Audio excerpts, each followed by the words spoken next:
ఈ మధ్య కాలంలో 2023 బడ్జెట్ సమావేశాలలో నరేంద్ర మోడీ గారు మాట్లాడుతూ కాంగ్రెస్ పార్టీ తెలంగాణ బిల్లును పార్లమెంటు తలుపులు మూసి లైవ్ కట్ చేసి ఆమోదింపజేసుకున్నారు.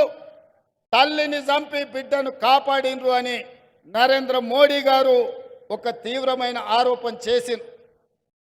ఆ రోజు పార్లమెంటు తెలంగాణ బిల్లు వచ్చినప్పుడు సభలో గందరగోళం ఏర్పడి తెలంగాణ బిల్లు ఆమోదం కాదేమో అని ఆందోళన చెందుతుంటే సభ వాయిదా పడ్డప్పుడు ఆనాటి స్పీకర్ శ్రీమతి మీరా కుమారి గారికి జైపాల్ రెడ్డి గారు ఒక సూచన చేసిండ్రు.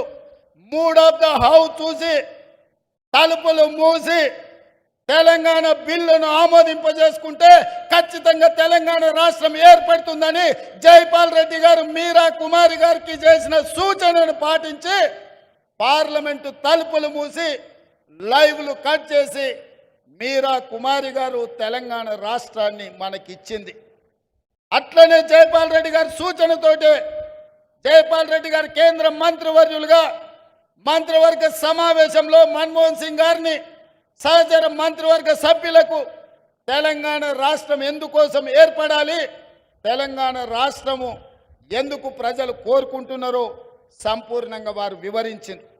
అందుకే కేబినెట్ మొత్తం ఏకగ్రీవంగా ఆమోదం చేసి తెలంగాణ రాష్ట్ర ఏర్పాటును కాంగ్రెస్ పార్టీ చేసింది. కానీ ఆ తర్వాత ఆశించిన ఫలితాలు రాలే.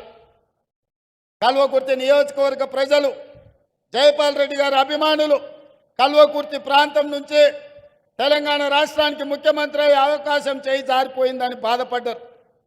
కానీ 10 సంవత్సరాల కాలక్రమంలో ఈ ప్రాంతం నుంచి ఒకనాడు కల్వకుర్తి నియోజకవర్గంలో భాగమైన మేడ్చల్ మండలంలో 2006 సంవత్సరంలో మీ అభిమానంతో మీరు గుండెల్లో పెట్టి చూసుకొని మీరు భుజాల మీద మోసి మొట్టమొదటిసారి జిల్లా పరిషత్ మెంబర్గా ఇండిపెండెంట్గా నన్ను గెలిపిస్తే ఆనాడు మేడ్చల్ మండలంలో మీరు నాటిన మొక్క ఈనాడు వృక్షమై తెలంగాణ రాష్ట్రానికి ముఖ్యమంత్రి అయి మీ ముందు నిలబడ్డాడు.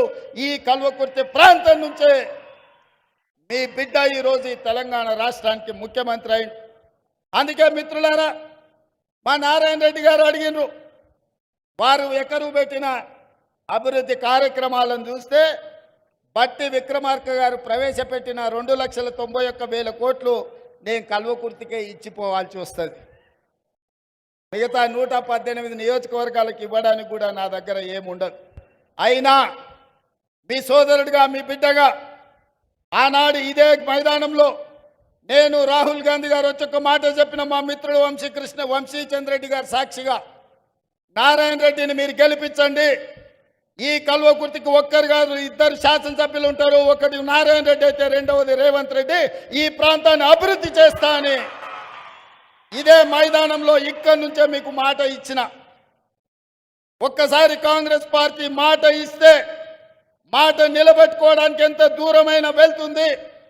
అందుకే ఈరోజు ఈ వేదిక మీద నుంచి ఈ కల్వకుర్తి శాసనసభ నియోజకవర్గంలో 100 పడకల ఆసుపత్రిని మంజూరు చేసి ఈ ప్రాంత పేదలకు ప్రభుత్వ వైద్యాన్ని అందించే బాధ్యత రాష్ట్ర ప్రభుత్వం తీసుకుంటుంది.